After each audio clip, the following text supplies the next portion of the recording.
El tema que trataremos en esta sesión será enrutamiento estático en IPv4 4 e IPv6 6. Para explicar cómo funciona el enrutamiento estático en ambos sistemas, vamos a trabajar sobre una topología práctica en este caso. Vamos a utilizar el simulador GNS3 y vamos a explicar exactamente cómo se configura el enrutamiento estático en los dos protocolos, cuáles son las diferencias de ambos, cómo se configura el enrutamiento por defecto también, y finalmente cómo podemos lograr comunicación a través de una red enrutada. Esta sesión se basa en el laboratorio de enrutamiento que van a encontrar disponibles en el archivo lab1routing.zip. Más abajo de este video va a estar disponible este archivo, ustedes lo descargan, lo descomprimen y lo abren naturalmente con GNS3. La topología que vamos a trabajar será exactamente esta, donde tenemos tres redes LAN identificadas por cada uno de los computadores que vemos en pantalla, conectadas a través de lo que podríamos denominar una red WAN o una red enrutada de 4 routers, donde R2 funciona como router principal de la red, como core.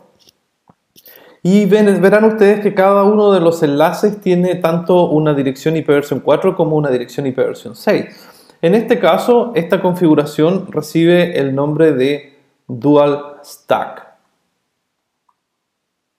Dual Stack indica que dentro de la misma topología física se ejecuta simultáneamente el protocolo IPv4 y también el protocolo IPv6. Vamos a partir trabajando con IPv4 y después vamos a seguir con IPv6, ya que ambos protocolos, como bien sabemos, son incompatibles entre sí.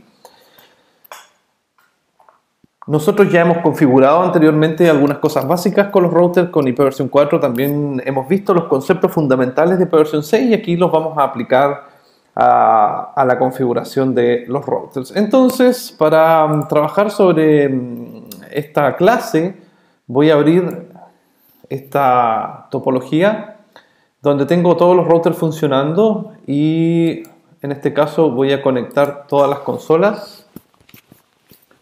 Espera que carguen aquí. Ahí están y simplemente las voy a ordenar unas a una para que me sea más fácil entender. Este es el PC1, PC2, PC3, router 1, router 2 y el router 4 que lo vamos a enviar al final.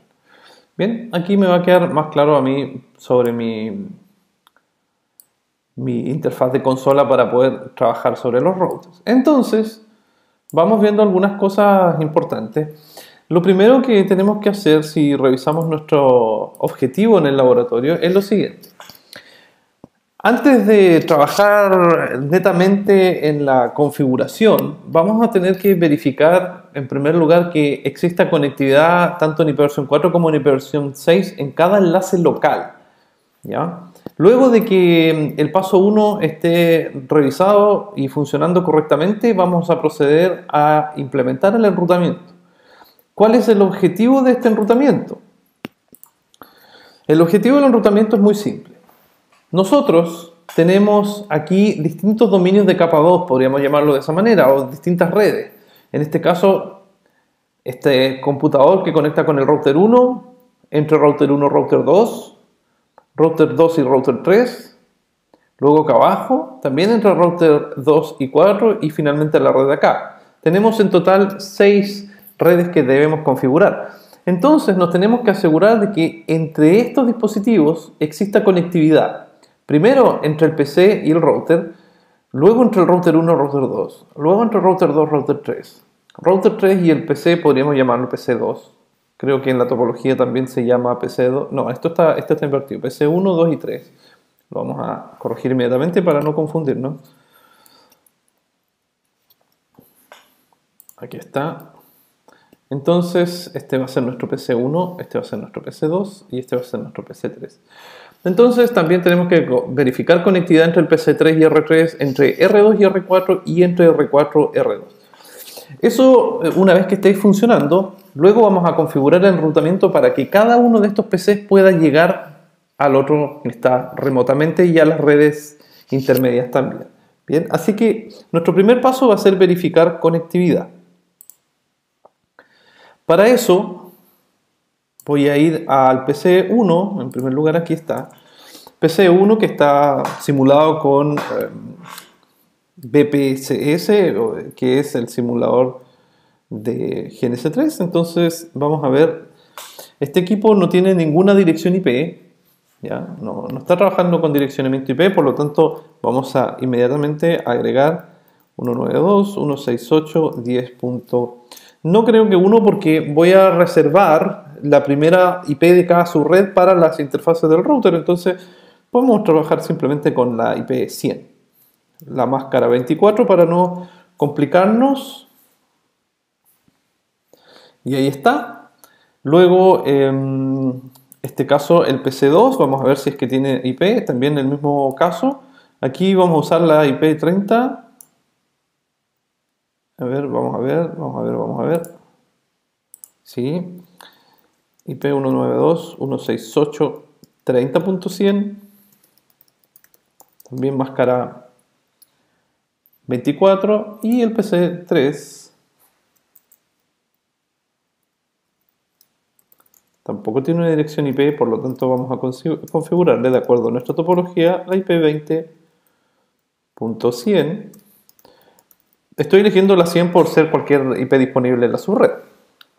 Es más fácil de recordar. Y ahora vamos a ver router 1. Entonces, lo primero que tenemos que verificar es cuál es la dirección IP de la interfaz que conecta router 1 con el PC1. Para eso, GNS3 tiene una opción que yo no se las puedo mostrar aquí, pero ustedes la pueden buscar siempre en la opción View y dice Show Hide Interface Labels o mostrar y esconder etiquetas de interfaz, que básicamente uno aprieta y se muestran las etiquetas. Y aquí podemos ver que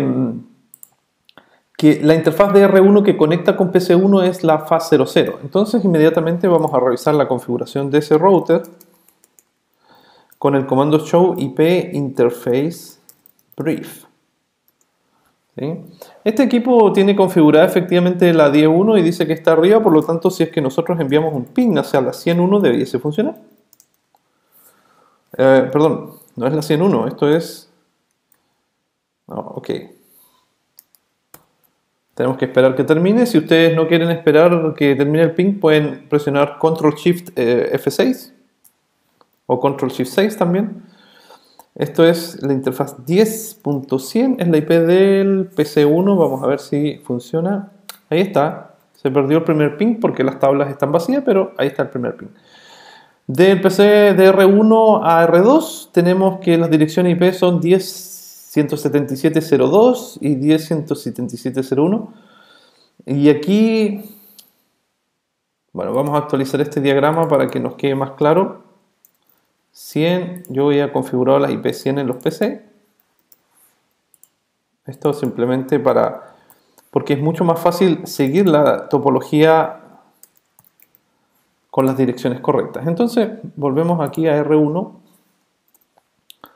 El comando show IP interface brief me dice que yo tengo la 10.177.02, por lo tanto si hago ping a la 10.177.01, que es router 2 en este caso aquí, debiese funcionar y como ven ahí responde, ¿cierto? Si envío nuevamente el ping, ahí es exitoso. Vamos a R2 ahora.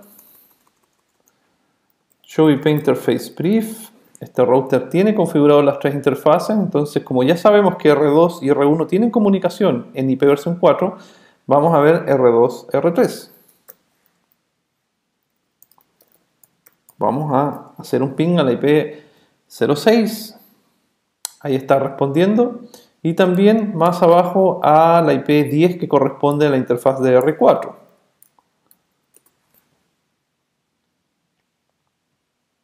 Perfecto. Saltamos a R3. Ya sabemos que R3 tiene conectividad con R2, no es necesario probarlo.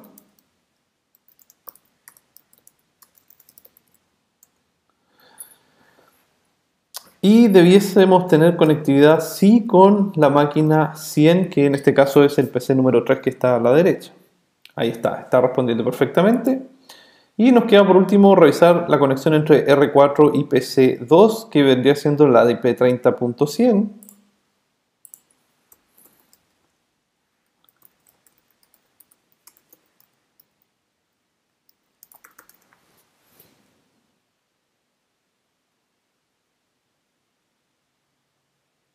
Aquí tenemos algún problema, vamos a ver por qué no responde. Vamos a ver el PC2, cuál fue la IP que configuramos. 30.100, está bien. Y no responde este equipo.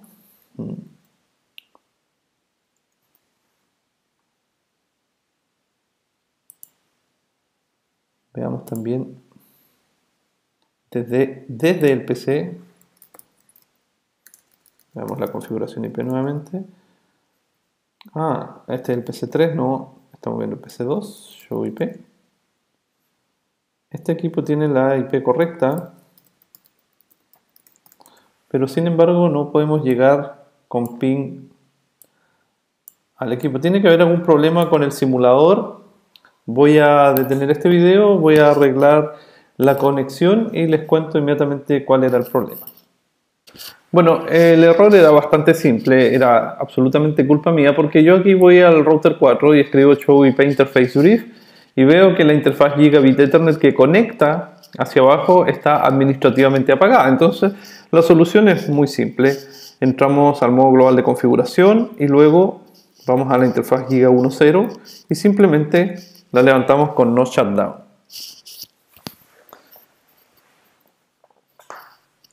Ahí está la interfaz arriba y ahora podríamos probar con un ping hacia 30.100 y debería responder perfectamente luego de levantar la interfaz. Y ahí está. Exactamente por este tipo de situaciones es que lo primero que hay que hacer en la topología es revisar la conectividad en cada enlace local.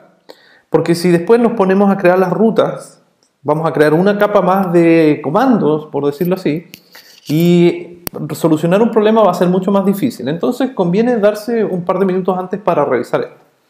Bien, tenemos que revisar también la conectividad con IPv 6. Yo aquí he indicado en color azul cuáles son las direcciones IPv 6 de cada uno de estos enlaces.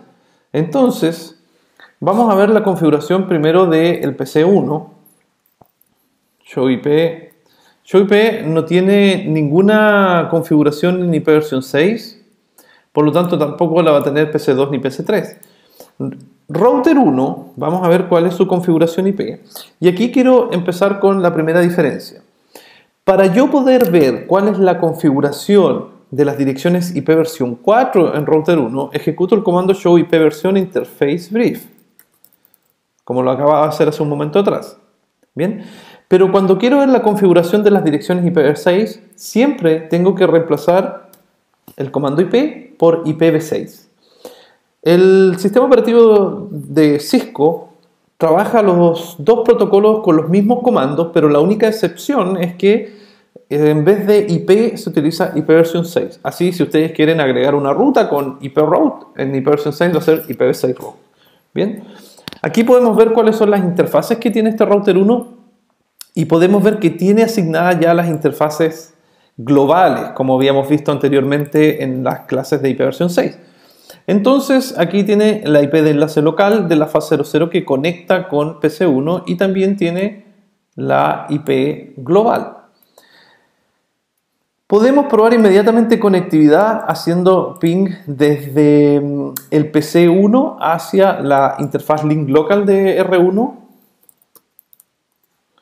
y vemos que inmediatamente responde ping este router aun cuando nosotros no tenemos ninguna dirección IPv6 configurada en PC1. Y si recuerdan cuando vimos IPv6, revisamos el concepto de la dirección IP local, link local. Esta es una dirección automáticamente generada por cualquier host que soporte IPv6. Por lo tanto, PC1 ya tiene una IPv6 configurada de enlace local. Así es que sí tenemos conectividad entre estas máquinas. Para poder salir de este entorno vamos a necesitar una IP global en PC1. La IP global sí está configurada en Router 1 aquí. Esa es la IP global, que fue manualmente configurada. De hecho, podemos ver aquí con el show running config.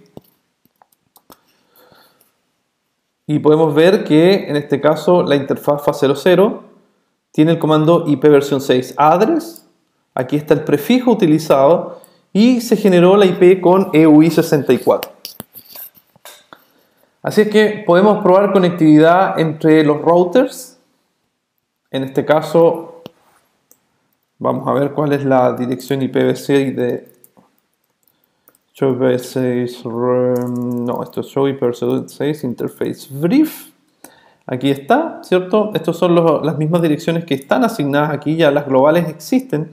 Entonces desde R1 voy a probar conectividad con la IP global de R2, que en este caso es el prefijo 2000 0FCA con la IP 1D final. Y ahí podemos ver que efectivamente responde. Bien, ahora vamos a R2, revisamos conectividad con la IP versión 6 de R3. Sin embargo, la dirección IP versión 6 de R3 está formada por EUI64, así es que tenemos que ir a ver cuál es la correcta. Show IP versión 6 interface brief, y tenemos que la dirección que se asignó fue esa. Esta no fue especificada manualmente, sino que a través de EUI64 se generó, como ya saben ustedes, a través de la dirección MAC.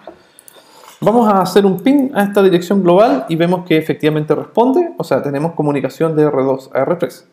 Veamos de R2 a R4. Aquí la IP está configurada de manera fija, por lo tanto voy a hacer ping a 0FCA 2 3E. Y ahí está respondiendo ping también. ¿Bien? No se olviden que como son direcciones escritas en formato hexadecimal, no es necesario escribir con mayúscula ni minúscula, es indistinto. Entonces aquí tenemos que verificar también conectividad en PC2.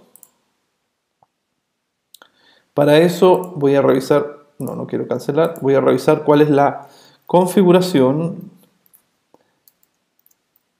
Esto es así, la configuración IP versión 6. Y tengo que en la interfaz Giga 10, que es la que conecta hacia abajo, tengo esta IP global y tengo esta IP local. Voy a probar con la IP local porque PC2 no tiene todavía una IP global que me pueda comunicar con las demás globales. Así es que eso lo vamos a configurar inmediatamente. Pero para hacer la prueba, desde PC2 voy a enviar un ping a la interfaz local del router 4 y ahí está respondiendo correctamente, y finalmente lo que haré será comprobar conectividad entre R3 y PC3. Para eso veo la interfaz. Aquí ustedes pueden ver la interfaz Giga 10 es la que me conecta con el PC3, y si vemos acá abajo Giga 10 tenemos una interfaz de enlace local y una interfaz globalmente asignada. Entonces vamos a copiar la interfaz local. Vamos a ir a la consola del PC3 y vamos a enviar nuevamente un ping hacia el router 3 y efectivamente el ping funciona. Así es que tenemos conectividad completa en los enlaces locales, tanto en IPv4 como en IPv6. Esta es una tarea un poco tediosa, pero sí que ayuda bastante si es que tenemos que resolver algún problema más adelante. Bueno, vamos a partir primero con IPv4. Que es probablemente un protocolo al cual estamos más acostumbrados. Entonces, vamos a fijar las normas de enrutamiento. Acá, en nuestra descripción de instrucciones, ya cumplimos con el punto número 1, que dice verificar la conectividad local entre IPv4 y IPv6. Configurar el enrutamiento estático de acuerdo a los siguientes requerimientos. Primero vamos a partir con todos los requerimientos de IPv4. Bien. El PC1 debe ser configurado con una ruta por defecto hacia router 1. Veamos eso. Nuestro PC1 debe ser configurado con una ruta por defecto hacia router 1. La configuración de la ruta por defecto se hace en cualquier sistema operativo cuando uno configura un gateway. En el momento de asignar la interfaz, la configuración IP a la interfaz de red de Windows o de Linux o de cualquier sistema, y se agrega manual o dinámicamente una IP de gateway, esa inmediatamente comienza a funcionar como puerta de enlace. Y eso se los puedo mostrar yo aquí en mi mismo sistema operativo. Voy a entrar como root mejor. Y podemos ver que en realidad este sistema no es NR aquí. Mi puerta por defecto es 192.168.178.1, ¿sí? Y eso es una ruta por defecto. Y eso es porque simplemente yo configuré esta dirección IP como puerta de enlace en mi máquina. Así que inmediatamente se creó una interfaz por defecto, una ruta por defecto, quiero decir. Ahora, PC1 tiene que hacer exactamente lo mismo. PC1 tiene que tener una ruta por defecto hacia R1. Y si nosotros revisamos nuestra configuración aquí en PC1, nuevamente, vemos que no tiene un gateway fijo. ¿Sí? Tiene la IP y la máscara y el gateway aparece de esta manera. Entonces tenemos que agregarle el gateway. ¿Cómo lo vamos a hacer? Simplemente lo agregamos a continuación. ¿Ya? Esta es la sintaxis propia del simulador que trae GNS3. Entonces, en primer lugar, agregamos la IP solamente y no habíamos agregado el gateway. En este caso, agregamos este gateway y ya podemos tener una ruta por defecto. No estoy seguro si es que podemos revisarlo aquí en este sistema tan básico. Podemos revisar show IP route, show IP all. Ahí está. La verdad es que este sistema en realidad no nos ofrece muchas opciones para poder verificar, pero después con la configuración IP nos va a quedar bastante más claro que efectivamente hay una ruta por defecto. Entonces eso lo vamos a dejar así por mientras y ya podemos decir que cumplimos con el primer punto porque acabamos de configurar un gateway que es similar a una ruta por defecto. Bueno, nuestro segundo paso es que el router 1 debe ser configurado con todas las rutas faltantes específicas. ¿Qué quiere decir eso? Si nosotros vemos aquí R1, ¿ya? Tenemos que agregar las demás rutas que faltan. Y aquí mucha gente siempre se confunde en ver cuáles son las rutas que tenemos que agregar o cómo se configura en realidad los parámetros faltantes. La forma que vamos a explicar esto es la siguiente. Voy a traer mi topología más clara aquí, donde puedo rayar. Nosotros estamos en R1, ¿sí? Cuando nosotros configuremos enrutamiento estático, en contraposición al enrutamiento dinámico que vamos a ver en otros capítulos con OSPF, solamente en el enrutamiento estático, ustedes siempre tienen que pensar de la siguiente manera. El router que tenemos aquí, nuestro router 1, ya llega al PC1 y ya llega a R2. Por lo tanto, él conoce esta área. ¿Sí? Esa área ya es conocida para R1, incluso hasta la interfaz de R2 ahí. Por lo tanto, nosotros no tenemos que enseñarle a R1 a llegar a la red 10.0 ni a llegar a la red 10.177.0.0 con máscara 30, porque estas redes ya las tiene conectadas directamente.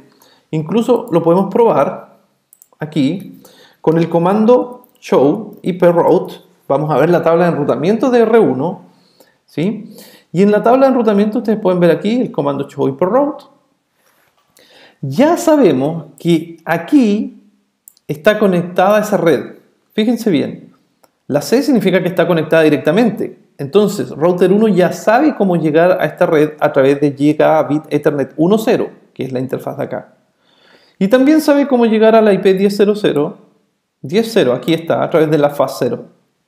Entonces, R1 conoce esta área. Por lo tanto, nuestro enrutamiento estático se tiene que basar en enseñarle a R1 todas las demás rutas que él no conoce.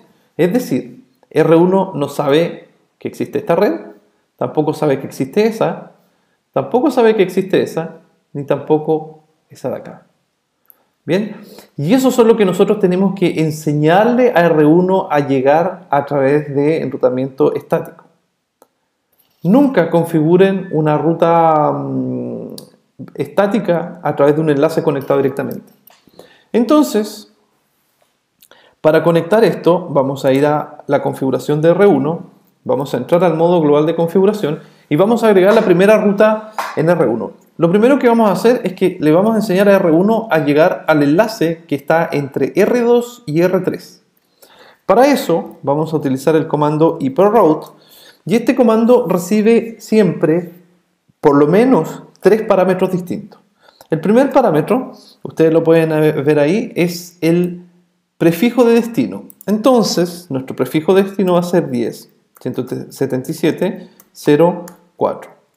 Luego, el siguiente parámetro obligatorio es definir la máscara de ese prefijo en formato decimal. Acá tenemos /30 y eso en formato decimal es 252. ¿Bien? Y si ustedes se fijan, tenemos un montón de opciones, pero si yo presiono Enter, inmediatamente me dice que el comando está incompleto, que algo falta. Y claro, realmente lo que está faltando es decirle al router 1 a través de quién vamos a llegar acá. ¿Cuál es nuestro next hop? Este es el parámetro que nos está faltando. Nuestro siguiente salto. Cada router es un salto. Por lo tanto, si R1 tiene que llegar a esta red que está entre R2 y R3, el siguiente salto va a ser siempre la interfaz siguiente, que viene a ser la IP de R2. Bien, de acuerdo a nuestro diagrama, esa interfaz es 10.177.0.1. Así es que vamos a agregar que 10.177.0.1 va a ser nuestra next hop, nuestra siguiente ruta. Vamos a comprobar con show IP route. Y aquí vemos que se agregó una línea nueva con una SD static que aparece aquí. Es una ruta estática. Y para llegar a la red 10.177.0.4 con máscara 30 nos vamos a través de la IP 10.17.0.1 y en este caso es R2. Bien, con eso le acabamos de enseñar a R1 a llegar a la red de acá. Vamos a borrar un poco para ir mostrando esto bien. Entonces, la red de aquí ya la agregamos a través de este nexo. Ahora, nos quedan las otras 3 redes. Vamos a agregar esta de acá. Le vamos a enseñar al router 1 a llegar al bloque 20.0. Entonces, vamos nuevamente a nuestra configuración y escribimos una ruta que para llegar a la red 20.0, esta vez con máscara 24, ustedes están viendo aquí la máscara 24 de destino en formato decimal como aparece ahí, también tenemos que especificar nuestro next hop. Y aquí aparecen siempre las primeras confusiones. ¿Cuál será nuestro next hop? Cuando tengan esa duda, siempre piensen qué significa next hop. Es simplemente siguiente salto. Hay mucha gente que configura el next hop, para nuestro ejemplo, como la interfaz de R3. Y eso está totalmente erróneo. Lo que se tiene que configurar es simplemente el siguiente salto, que es la misma interfaz que teníamos anteriormente, que en este caso era 10.177.0.1. De hecho, voy a copiar y pegar simplemente. Y con eso le acabo de enseñar a R1 a llegar a la red 20 de acá atrás. Me queda enseñarle todavía a llegar al enlace entre R2 y R4. Entonces le digo IP route para llegar al bloque 10.177.0.8 con máscara 30, que es esa en decimal. Me voy por mi next hop. Entonces, nuevamente el mismo caso. Si R1 tiene que llegar a la red de acá, ¿cuál va a ser el next hop? Si dicen ustedes que es el mismo, entonces están absolutamente en lo correcto. Es el mismo next hop, es el mismo siguiente salto. Y para terminar con la configuración del router 1, tenemos que enseñarle esta vez a llegar a la red de acá abajo, que es la 30.0. Entonces, nuevamente una ruta IP hacia 30.0, cuya máscara es 24, y nuestro siguiente salto en esa dirección siempre va a ser 10.177.0.1. Vamos a revisar la configuración IP, control Z para llegar al modo exec, show IP route, y vemos que aquí aparecen de manera estática estas 2 redes que creamos acá y las 2 redes que creamos también en la configuración. Una cosa importante es que esta red aparece porque 10.177.0.1 esta es alcanzable. Si nosotros botamos esta interfaz aquí en router 2, inmediatamente esta red va a desaparecer porque el gateway ya no va a ser alcanzable. Entonces, como se muestra aquí, es porque hay un mensaje ICMP corriendo entre R1 y R2 y se está verificando que ese next hop también sea alcanzable. Con esto hemos terminado la configuración de R1, donde especificamos directamente todas las rutas específicas faltantes. Ahora, R2 debe ser configurado con todas las rutas específicas faltantes también, de la misma manera que R1 y bajo las mismas condiciones, bajo el mismo criterio. Veamos entonces. Aquí está nuestra topología. Vamos a borrar este caso y ahora nos vamos a centrar aquí. Nosotros estamos en R2. ¿Bien? R2, al momento de hacer las pruebas de ping, verificamos que puede llegar aquí y también puede llegar acá. Por lo tanto, ya sabemos que R2 conoce este sector. Conoce la red 10.177.0.0, 10.177.0.4 y 10.177.0.8. Ya las conoce. Entonces, R2 tiene que agregar solamente 3 redes, que es esta de acá, la del PC remoto y también la del PC2. Esas son las redes que R2 no conoce. Así es que vamos inmediatamente a agregarlas a la configuración. Vamos a ir a R2, vamos a revisar la tabla de enrutamiento. Vemos que la tabla de enrutamiento solamente posee interfaces conectadas directamente, las que aparecen con C, ¿cierto? Aquí está el enlace entre R1 y R2. Aquí está el enlace entre R2 y R3. Y aquí está el enlace entre R3 y R4. También aparece una LD local, que son directamente las direcciones IP que aparecen configuradas en cada uno de esas redes. Entonces, como no tenemos ninguna ruta configurada hacia las 192.168, vamos a agregarla inmediatamente. Y tal vez aquí va a cobrar real importancia o van a poder ustedes diferenciar bien cuál es el concepto de Next Hop. Aquí se hace mucho más fácil, mucho más visible. Entonces, yo le voy a decir a Router 2, le voy a enseñar que tiene que llegar a la red 10.0, cuya máscara es 24, que viene a ser la red de aquí entre R1 y el PC1, y le tengo que decir cuál es mi Next Hop. Entonces, si nosotros estamos en R2, el siguiente salto en destino a esta red es evidentemente la interfaz de acá. Y si miramos la topología IP, en R1 esa es la IP 10.177.0.2. Así es que 10.177.0.2. Lo que le estamos diciendo a R2 es que para llegar a la red 10.0 se vaya por R1. Ahora, tenemos que enseñarle a llegar a la red 20. Y esa red está para el otro lado. Así es que vamos a agregar un comando nuevo, 20.0. También tiene una máscara 24 esa red, pero esta vez nuestro Next Hop ha cambiado porque R2 ya no se puede ir a R1 para alcanzar la red 20, sino que tiene que ir directamente a la interfaz de R3. En nuestra topología, la dirección IP viene a ser la 0.6.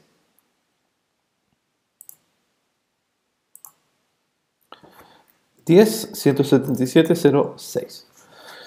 Y finalmente, también le tenemos que decir a este R2 que tiene que llegar a la red de entre R4 y PC2 de acá abajo, que es la 30, y el siguiente salto va a ser justamente la IP 10.177.0.10, que pertenece a la interfaz FAS00 del router 4. Así es que configuramos para llegar a la red 30. Nuestro siguiente salto en ese camino es la IP 10. Muy bien, el sistema operativo me avisó de que cometí un error, que no existe ese comando y ahora sí está corregido. Entonces, vamos a revisar. Sí, eso es importante también, guardar la configuración. Creo que no lo hice en router 1, ya lo haré. Vamos a revisar la tabla de enrutamiento. Show IP route. Y ahora sí aparecen las 3 rutas estáticas que nosotros hemos creado. ¿Bien? Por lo tanto, en nuestras instrucciones ya podemos decir que cumplimos con eso y también cumplimos con que R1 debería estar conectado con todas las rutas faltantes y además que R2 también debería estar conectado con todas las rutas faltantes. Para el caso de R3, aquí cambia un poco.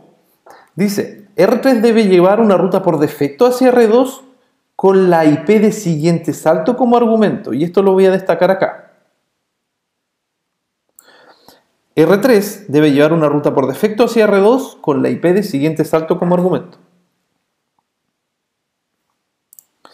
Si estamos en R3, aquí, tenemos que configurar una ruta por defecto hacia R2 y configurar que el next hop va a ser naturalmente ¿qué es una ruta por defecto? Una ruta por defecto es simplemente una instrucción que se le da al router que para alcanzar cualquier destino sin especificarlo me voy a ir por mi siguiente salto.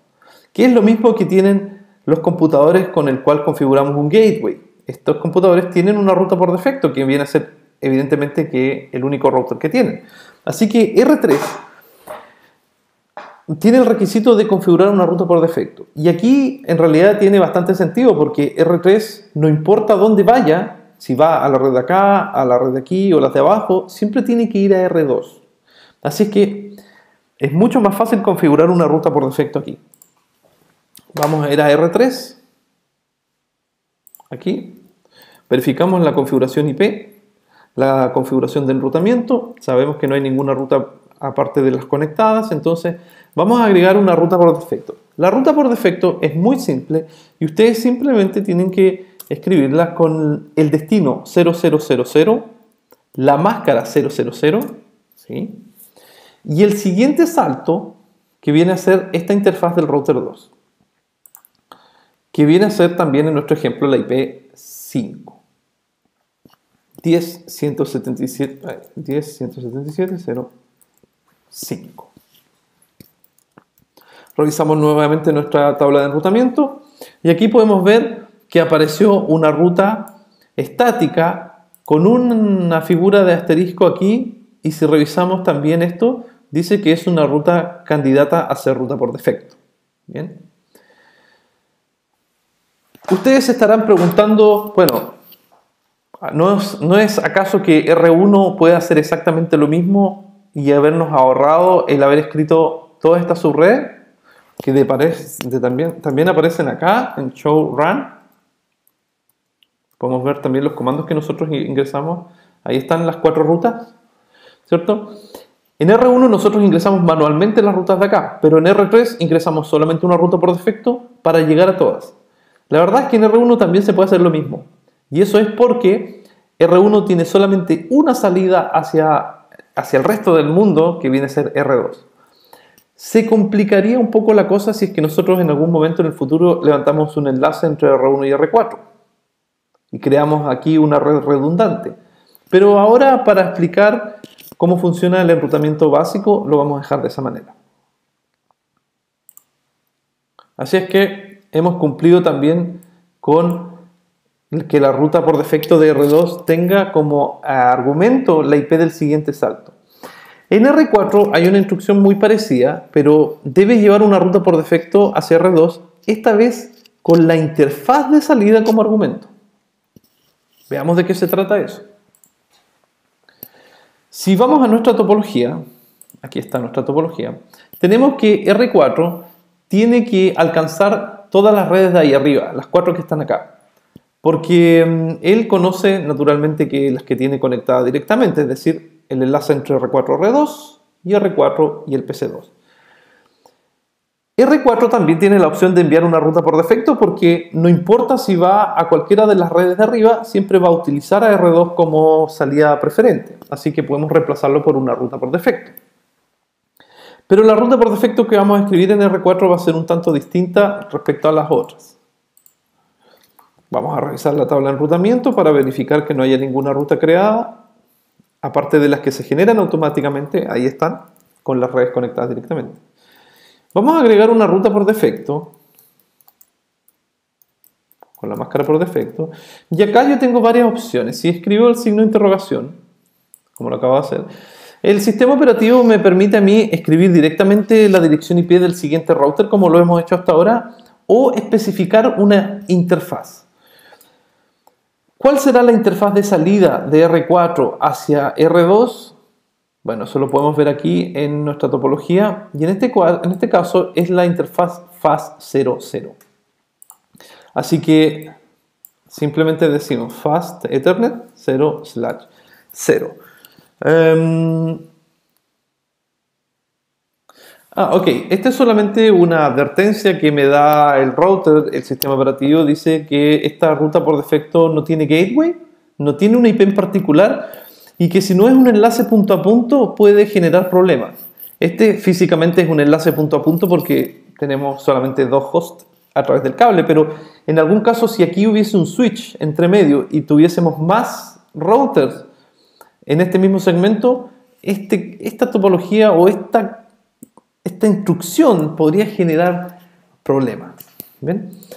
¿Cuál es la diferencia entre configurar una ruta por defecto de esta manera, dando la IP como argumento de salida, o de esta manera, dando la interfaz local? Hay varias diferencias. En primer lugar, uno siempre va a esperar que la configuración IP, la configuración de enrutamiento, se haga con la IP de siguiente salto. ¿Sí? Hay mucha gente que simplemente pone la interfaz porque es más rápido, pero es más preferente o es mejor poner la interfaz de siguiente salto como argumento de las rutas estáticas. Y eso es porque el router tiene que estar continuamente monitoreando que ese host sea válido. ¿Cómo funciona eso? Si nosotros acá, en este router 3, acabamos de configurar una ruta por defecto, ¿cierto? Hacia R2, y le pusimos que el argumento de salida va a ser 10.177.0.5, que era la IP de aquí, ¿cierto? La .5. Entonces, router 3 va a estar enviando mensajes ICMP periódicamente a esta máquina, una prueba de tipo ping, va a estar enviando mensajes al destino verificando que ese host esté activo. Si en algún momento este host se apaga o deja de funcionar, R3 va a considerar que la ruta ya no es válida y la va a eliminar de su tabla para prevenir cualquier problema de enrutamiento. Pues bien, si nosotros vamos a R4 y creamos una ruta por defecto hacia R2, también en el mismo caso, pero en vez de la interfaz remota, damos como argumento nuestra interfaz local, que es la que está aquí, entonces Router 4 lo que va a hacer es monitorear que esta interfaz nunca se esté desactivada, que esté simplemente activa a nivel de conexión física. ¿Bien? Entonces puede ser que este enlace de acá entre medio tenga un switch, tenga un transceiver, tenga algún tipo de dispositivo donde realmente los cables están separados, y si falla este router, en realidad Router 4 nunca va a saber, porque físicamente la conexión aquí va a estar siempre activa, porque él está monitoreando que la interfaz sea la que esté activa, pero no está monitoreando que el otro extremo sea el que está activo.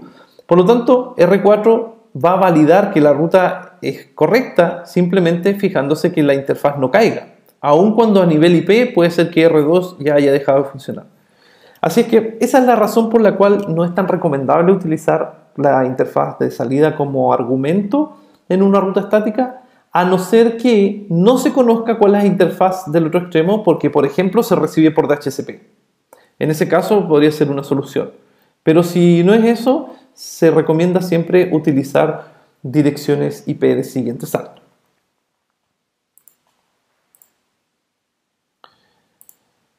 Así es que hemos cumplido con el punto 4, que tenemos que cumplir con la ruta por defecto hacia arriba. Hasta este punto debiésemos tener conectividad IP versión 4 en toda la topología. Y eso es porque hemos creado las rutas de ida y las rutas de vuelta.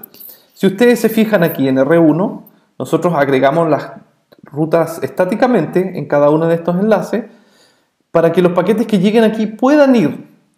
Y también en los otros routers configuramos las rutas de vuelta, en este caso una ruta por defecto. ¿Sí? Vamos a ver cómo funciona eso. Para eso vamos a probar la configuración desde R3. Solamente por tomar como ejemplo.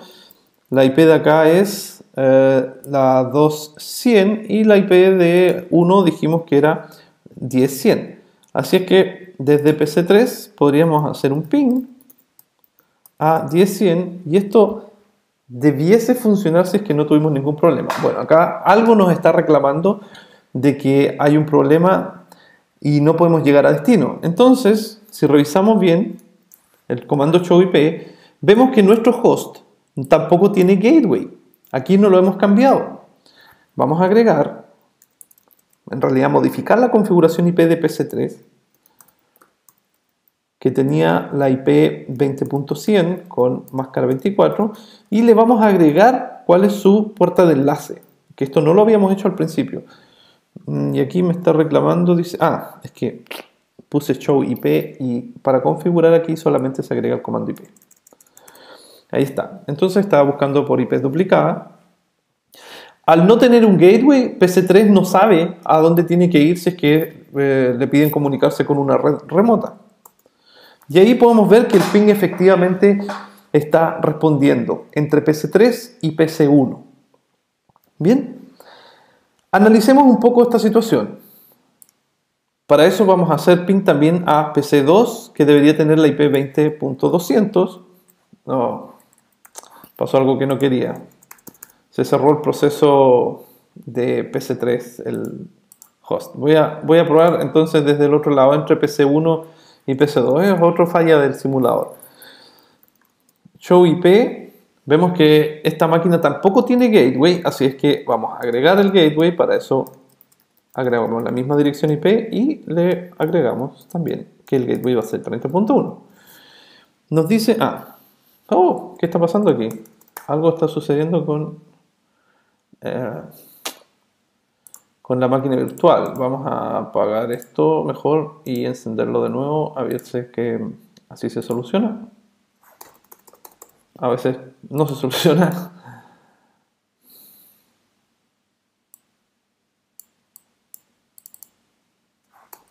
Ahí sí, ahí volvió. Ahí volvió el PC2 y el PC3 que también no queríamos reiniciar. Aquí lo vamos a iniciar. Ahí está la consola de PC3 y le voy a decir que mezcle las ventanas nomás para tenerlo a mano. Entonces vamos a volver a dejar esto como estaba antes. Esos fallos del simulador a veces son un poco molestos, pero bueno. Estas son las herramientas que tenemos para practicar. Ahí está, el PC1.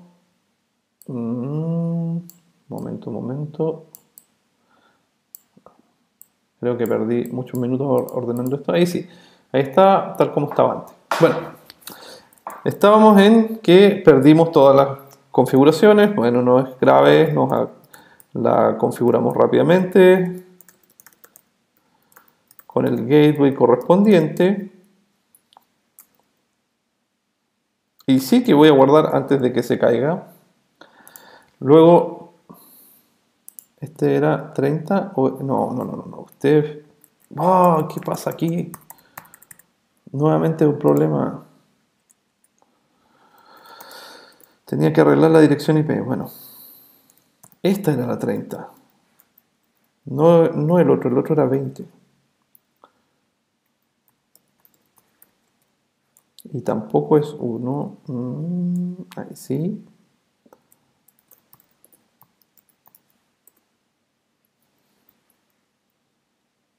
Vamos a guardar esto, save, y PC1, este sí estaba configurado. Así que aquí por lo menos podemos llegar con un ping desde PC1 a PC2 que tiene la IP 30.100. Y efectivamente está respondiendo. Y este PC de acá está mal configurado. Detengámoslo, iniciémoslo nuevamente.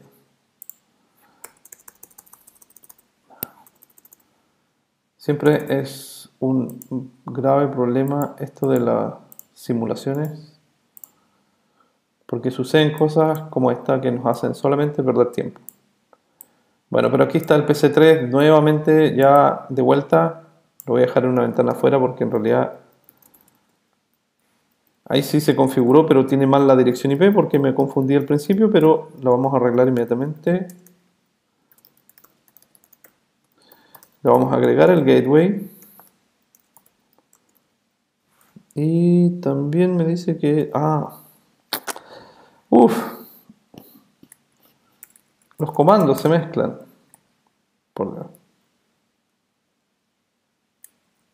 Ahí sí. Save. Entonces podemos hacer ping desde nuestro PC3 finalmente, que tiene la IP 20100, hacia 10.100. Ahí sí, que es PC1. Muy bien, llegamos. Y deberíamos llegar a 30.100, que es PC2, y otra vez falla. Tiene un problema este simulador cuando presiono la tecla de repetir comando. Se cae la conexión, no sé. Seguramente es un bug en el servicio que corre este host. Así es que para no perder más tiempo vamos a probar solamente con los demás. De todas maneras ya tenemos conectividad completa aquí y eso lo podemos probar incluso desde PC1 enviándole un ping hacia la puerta de enlace de router 3. Ping 192.168.20.1 y vamos a ver que ese ping sí llega hasta aquí. Bueno, les quería simplemente mostrar cómo funciona esto porque PC1 tiene una ruta por defecto. Ya lo habíamos visto hace un rato atrás. No sé si voy a mostrar este route. No, no voy a mostrar eso, tiene que ser all. Aquí, PC1 dice que todo lo que esté fuera de esta red nos vamos a ir a 192.168.110.1, quiero decir. Entonces, cuando nosotros estamos haciendo un ping hacia la IP 21, lo que pasa es que aquí nuevamente, si borramos todo esto para aclarar, me gusta borrar para que quede un poco más entendible. Si nosotros estamos aquí y nuestro destino es esta dirección IP, el PC1 va a verificar que esa dirección no está en la red, por lo tanto se le va a enviar a su gateway. Hasta aquí.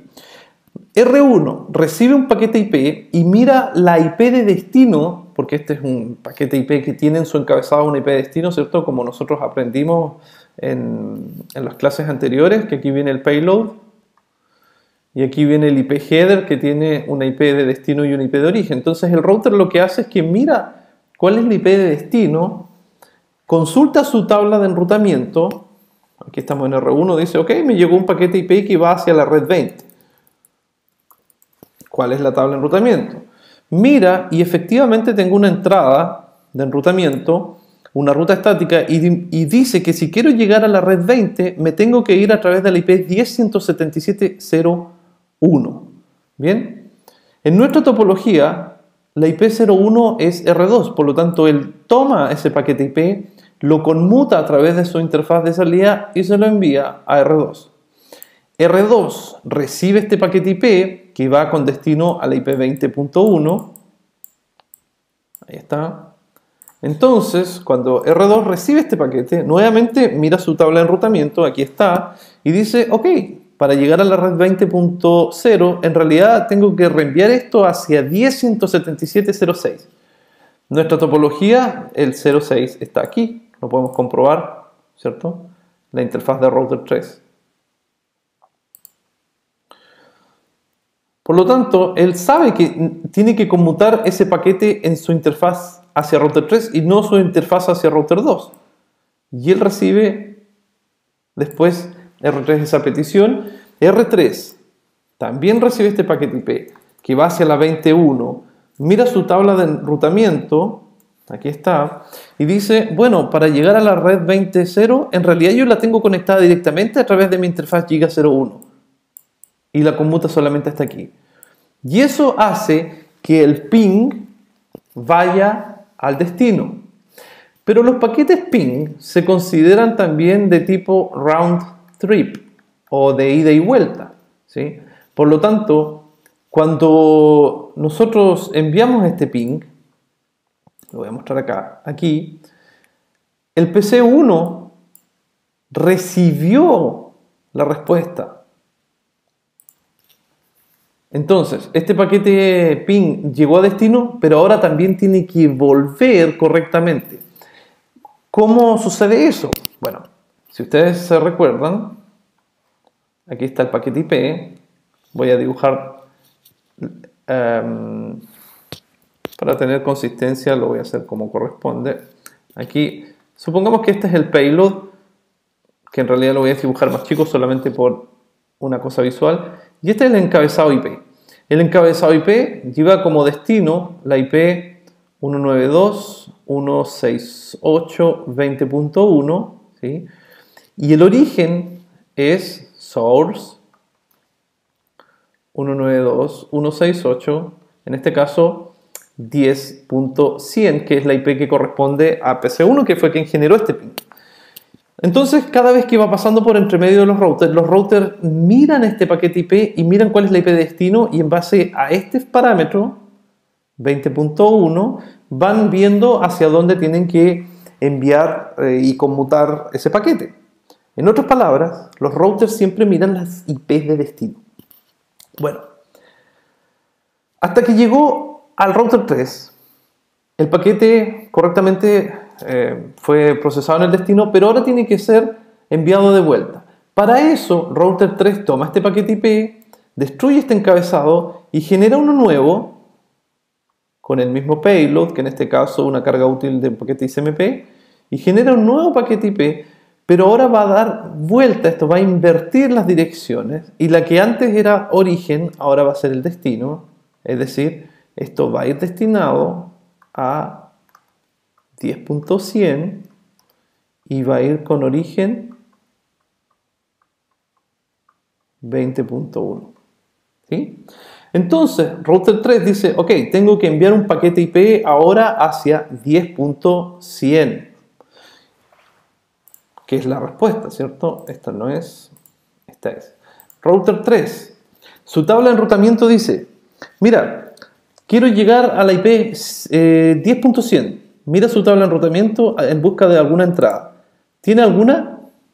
Pareciera que no, pero la verdad es que sí. No aparece específicamente, pero sí aparece la opción de último recurso, que dice aquí, de hecho dice gateway de último recurso, que si todas las demás opciones fallan, vamos a utilizar esta ruta por defecto a través de 10.177.0.5. 0000 significa todas las IPs del mundo. Así que él dice, ok, tengo que ir a este destino, sí, no importa dónde vaya, enviémoslo a 10.177.0.5. Y 10.177.0.5 es router 2.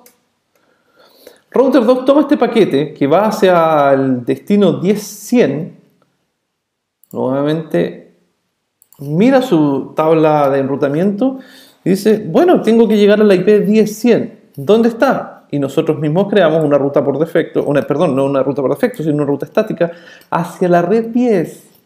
Pero le dijimos que tiene que apuntar hacia 10.177.0.2.